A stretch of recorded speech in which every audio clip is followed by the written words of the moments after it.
Tentunya sudah berada di atas panggung bersama dengan saya Al-Ustadz Dr. Tengku Amri Fatmi Anziz LCMA. Masya Allah. Beliau tentunya ulama asal Aceh yang sudah sangat dikenal bagi kita semua umat muslim. Cuman yang pasti saat itu Ustadz sangat viral, terkenal di berbagai media sebagai peraih doktor akidah filsafat pertama Universitas Al-Azhar Kairo Mesir. Masya Allah, putra Aceh kebanggaan Indonesia yang pertama kali mendapatkan gelar doktor. Kalau begitu Ustadz, hari ini izin boleh sharing ilmunya. Pembahasan kita mengenai temanya menemukan indahnya Islam. Kami persilahkan Ustadz.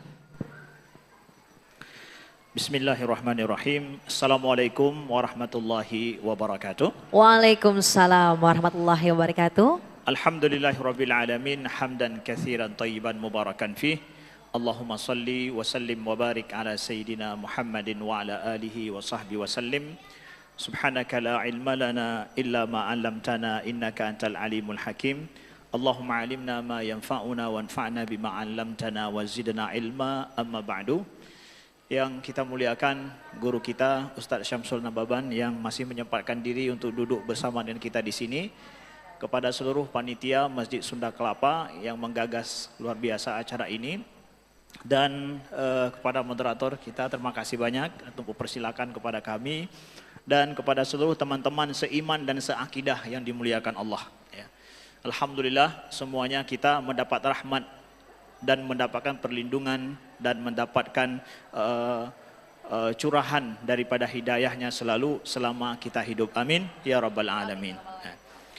Kawan-kawan, teman-teman yang dimuliakan Allah, mungkin ini adalah pertemuan pertama kita di sini. Ya. Mudah-mudahan pertemuan ini dapat berkah dan rahmat daripada Allah dan kita dikekalkan selalu di dalam keimanan. Kawan-kawan yang dimuliakan Allah, ada yang bilang bahwa Islam itu adalah the way of life, atau bahkan mungkin ya agama secara umum adalah the way of life. Ya. Tapi kalau saya kurang setuju, Islam itu the way of life. Tapi Islam itu adalah the best way of life. Karena dia nggak ada pilihan lain loh. Kalau memang mencari yang the best. Mungkin agama lain juga akan mengatakan ini juga the way of life. Ya. Tapi Islam menawarkan dalam hidup kita the best way of life. Maka dari sini kawan-kawan yang dimuliakan Allah, mungkin di sana ada orang yang menganggap bahwa Islam ini punya orang muslimin. Ya. Sehingga banyak orang yang tertunda mengenal Islam itu gara-gara orang muslimin. Iya. Enggak, Islam ini milik Allah. Sehingga seorang ulama besar Mesir, Syekh Muhammad Al-Ghazali, beliau pernah sampaikan begini. Bahwa inna intisharal kufru fil alam yatahammaluha al-muslimin baghdallahu ila khalqih bisu'i af'alihim. Kata Syekh Muhammad Al-Ghazali, beliau sampaikan begini, seorang ulama besar dari Mesir, beliau sampaikan begini. Sesungguhnya banyaknya kekufuran di alam ini kadang itu ditanggung oleh orang muslimin. Kenapa?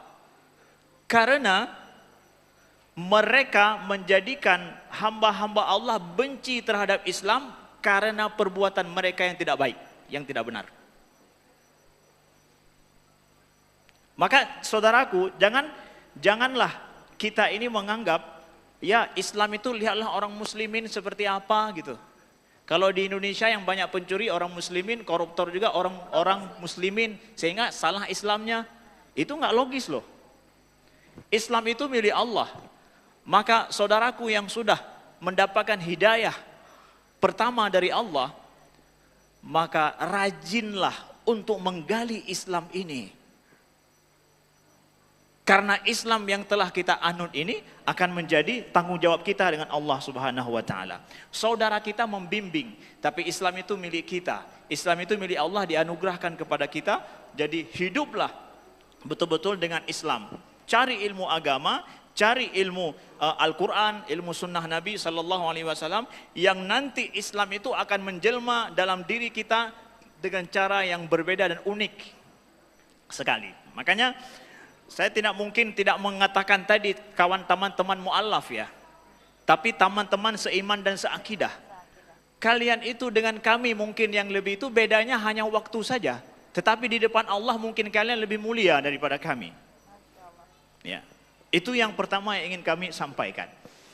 Selanjutnya adalah kita lihat indahnya Islam ini dimulai daripada akidahnya. Ya, akidahnya. Ketika datang Islam dulu, ya, pada saat paganisme di negeri Arab itu, ya, pada saat orang Arab, kata Ibnu Hisham dalam sirah, beliau sampaikan orang Arab zaman dulu tingkat paganismenya itu, mereka hampir setiap rumah itu punya sembahan sendiri gitu. Sendiri, betul. Bahkan mereka kalau mau pergi jauh, ada batu yang paling cantik dielus-elus minta doa sama batu itu. Masya Allah. Ketika mereka pergi turun di suatu tempat ya untuk beristirahat, mereka kumpulkan 3 keping batu. 3 keping batu itu dipakai untuk tungku mereka memasak. Lalu 3 keping batu itu yang paling bagus daripada itu disembah sebagai Tuhan. Jadi pemahaman Tuhan yang banyak itu sudah merupakan sesuatu yang biasa sama mereka. Sehingga Allah nukilkan dalam Al-Quran keyakinan orang musyrikin ini pada masa dulu. Mereka takjub ketika datang Nabi Muhammad mengajarkan La ilaha illallah. Takjubnya apa? Allah nukilkan dalam Al-Quran. Aja'ala alihatan ilahan wahida in hadza la syai'un ujab. Ini perkataan orang musyrikin dulu ya, pada masa Nabi. Mereka bilang apa? Bagaimana mungkin dia menjadikan Tuhan yang banyak itu Tuhan yang satu? Enggak mungkin loh. Masa mereka itu enggak mungkin Tuhan yang banyak itu jadi satu. Aja'alal alihata ilahan wahida. Bagaimana dia menjadikan Tuhan yang banyak itu Tuhan yang satu? In hadza la syai'un ujab. Ini sesuatu yang sangat menakjubkan. Gimana gitu? Heran mereka. Ajaib gitu. Tapi kita lihat di dalam Islam ketika Allah mewahyukan kepada Nabi Muhammad mengajarkan tentang masalah akidah tauhid, ternyata inilah akidah yang paling simpel dan mudah untuk dipahami oleh siapa saja. Indahnya Islam itu pada simpelnya akidahnya, dan secara logika juga nggak mungkin akidah itu rumit. Kalau akidah itu rumit maka orang akan mudah kafir. Nggak mungkin beriman. Kenapa? Sulit dipahami Ustaz. Saya mau masuk agama Islam tapi nggak paham saya. Akidah itu mesti simple sekali. Karena inti dari beragama itu mulai dengan akidah. Jadi mesti simple. Kalau nggak simple berarti bukan akidah benar. Harus simple dia. Ya. Lalu kemudian kawan-kawanku yang dimuliakan Allah, ketika datang Islam dengan tauhid, ya, tauhid ini adalah bukan cuma tingkat keyakinan kepada Tuhan, kepada Allah saja. Tapi tauhid ini kemudian menjadi wahdah bagi umat. Umat itu menjadi satu gitu. Jadi dengan adanya akidah tauhid Allah Tuhan yang satu, manusia juga dalam hidup itu menyatu. Tidak ada kasta yang terjadi di dalam Islam, tidak ada. Pernah suatu ketika dulu seorang sahabat bernama Syu'bah bin Mughirah, ketika penaklukan Persia Rustum, ya, ini kita lihat di mana uniknya pada masa itu.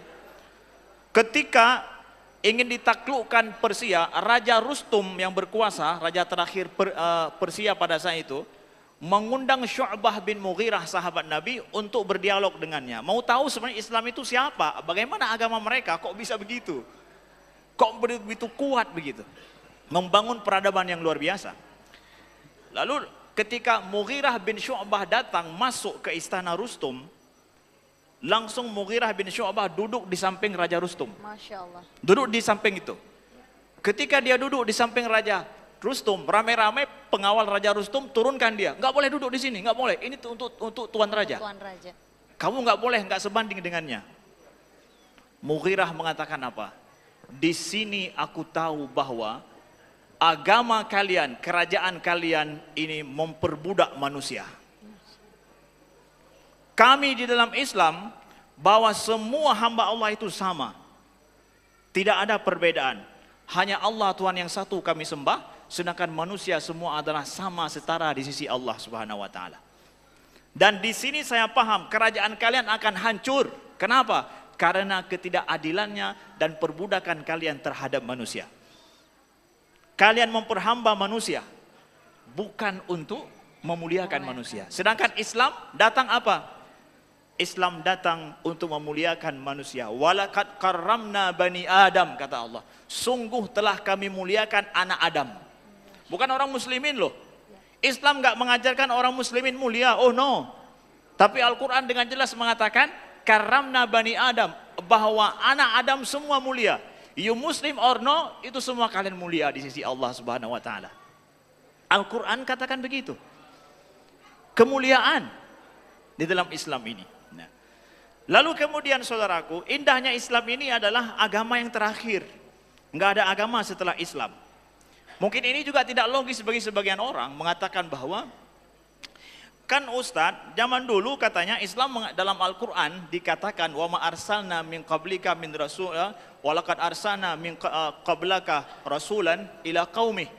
Kami telah utus rasul-rasul sebelum engkau wahai Muhammad untuk kaumnya.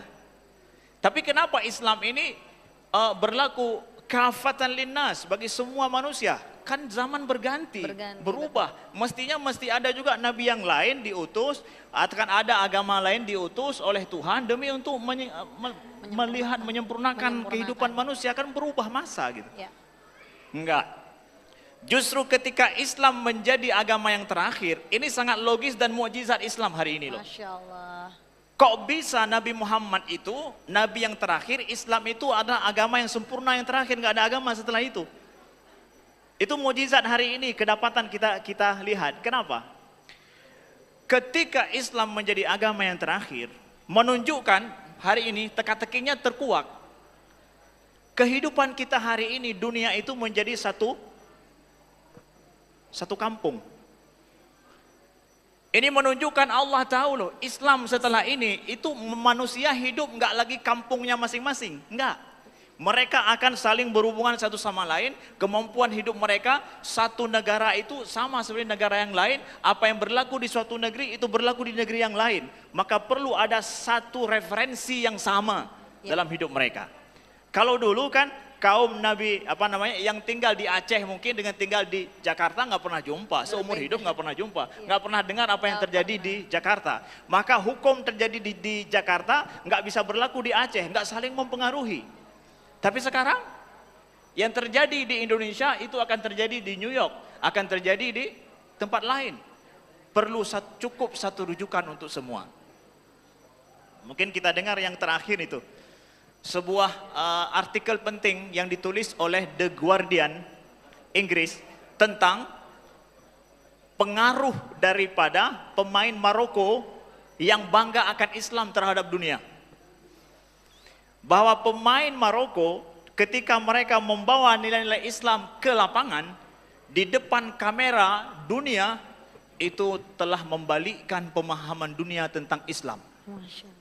Poinnya apa? Ini sebuah artikel bagus beberapa hari yang lalu ditulis di The Guardian. Islam ini mereka memulai dengan doa. Ya. Kemudian mereka merendah dalam menang dan kalah. Tuhan itu tidak pernah mereka buang ya. Dalam menang dan kalah, itu adalah nilai kehidupan. Kemudian mereka bawa ibunda mereka ke lapangan. Ibunda, sisi nilai keluarga dalam Islam nampak berbeda dengan Barat. Kemudian ibundanya ditarik ke lapangan, dibawa ke lapangan, mereka berjoget, ibundanya pakai jilbab. Bahwa seorang wanita di dalam Islam begitu sama dengan yang lain, berbeda dengan apa yang selama ini disebutkan dalam media Barat, wanita dalam Islam itu suram. Enggak ternyata. Di akhir artikel ini disebutkan apa? Bahwa Barat perlu banyak mengambil inspirasi daripada Islam dan mengubah mindset mereka tentang Islam. Ya. Artinya apa yang ingin kami sampaikan? Nilai Islam hari ini berlaku untuk semua dunia, nggak perlu lagi kepada agama baru. Cukup itu. Cukup. Mungkin sampai di sini saja sedikit daripada kami. Terima kasih. Kalau ada dialog dan pertanyaan daripada kawan-kawan, kami persilakan.